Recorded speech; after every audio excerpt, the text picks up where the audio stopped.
আসসালামু আলাইকুম। Gravity school of সায়েন্সের আজকের ক্লাসে তোমাদের সবাইকে স্বাগতম। আজকে আমরা উদ্ভিদ এবং প্রাণীকোষের বিভিন্ন অঙ্গাণুসমূহ নিয়ে আলোচনা করব এবং তা একটা ভেনচিত্রের সাহায্যে আমরা দেখব। এখন প্রথমেই আমরা এদিকে উদ্ভিদ কোষের বিদ্যমান অঙ্গাণুসমূহের কথা নাম লিখেছি এবং এইদিকে প্রাণীকোষে বিদ্যমান অঙ্গাণুসমূহের নামগুলো লিখেছি এবং ভেনচিত্রের মাঝামাঝিতে উভয় কোষে বিদ্যমান যে অঙ্গাণুসমূহ সেগুলা নিয়ে আমরা লিখেছি। এখন প্রথমেই উদ্ভিদ কোষে কোষ প্রাচীর থাকে এবং আরেকটা উদ্ভিদ কোষের একটা বড় প্লাস্টিড থাকে। আমরা জানি উদ্ভিদ তার নিজের খাদ্য নিজে তৈরি করতে পারে এবং তা প্লাস্টিডের সাহায্যে তৈরি করে থাকে। এরপরে উদ্ভিদ কোষে কোষ গহ্বর থাকে এবং তা আকারে একটু বড় এবং উদ্ভিদ কোষের সঞ্চিত খাদ্য আমরা সবাই জানি স্টার্চ। এখন আমরা দেখি প্রাণী কোষে কোন ধরনের অঙ্গাণুসমূহ বিদ্যমান।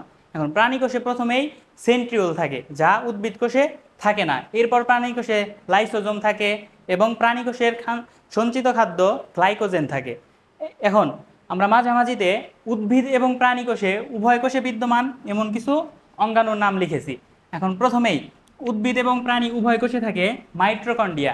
আমরা জানি মাইটোকন্ড্রিয়া দ্বারা শক্তি উৎপাদন করা হয় এবং উদ্ভিদ এবং প্রাণী কোষের উভয়ের জন্য শক্তি উৎপাদন মানে শক্তির প্রয়োজন হয়, তাই উদ্ভিদ এবং প্রাণী উভয় কোষেই মাইটোকন্ড্রিয়া থাকে।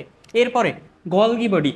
এখন গলগি বডি বিভিন্ন ধরনের রস এবং হরমোন নিঃসরণ করে থাকে যা উদ্ভিদ এবং প্রাণী কোষের উভয়ের জন্য প্রয়োজন। এরপর সেল মেমব্রেন বা কোষ ঝিল্লি যা উদ্ভিদ এবং প্রাণী উভয় কোষেই থাকে। এরপরে নিউক্লিয়াস, আমরা জানি প্রত্যেকটা কোষেই নিউক্লিয়াস থাকে। এবং এরপরে প্রোটিন সংশ্লেষণের জন্য গুরুত্বপূর্ণ উপাদান রাইবোজোম যা উদ্ভিদ এবং প্রাণী উভয় কোষেই বিদ্যমান। এরপর এন্ডোপ্লাজমিক রেটিকুলাম যা উদ্ভিদ এবং প্রাণী উভয় কোষেই থাকে। এরপর তোমাদের ভাইয়া একটা মজার জিনিস নিয়ে আসছে। এখন দেখো, ক ক ক উদ্ভিদ কোষে 3টি ক থাকবে। প্রথমেই কতে কোষ প্রাচীর, কতে কোষ গহ্বর এবং কতে ক্লোরোপ্লাস্ট থাকবে। এবং ঠিক একইভাবে পতে প্রাণী কোষ এবং প্রাণী কোষে 3টি প থাকবে। তাহলে কি কি আমরা একটু দেখে নেই। পথে প্রথমেই পিনোসাইটিক ফোস্কা এবং এরপরেই পথে প্লাজমোডিয়াম যা প্রাণী কোষের বহু নিউক্লিয়াস বিশিষ্ট অবস্থা এবং পথে পোলারাইজড বিন্যাস। কোষ বিভাজন চলাকালে প্রাণী কোষের ক্রোমোজোমের পোলারাইজড বিন্যাস দেখা যায়। সো আজকের ক্লাস এ পর্যন্তই। ভালো থাকো সবাই। আসসালামু আলাইকুম।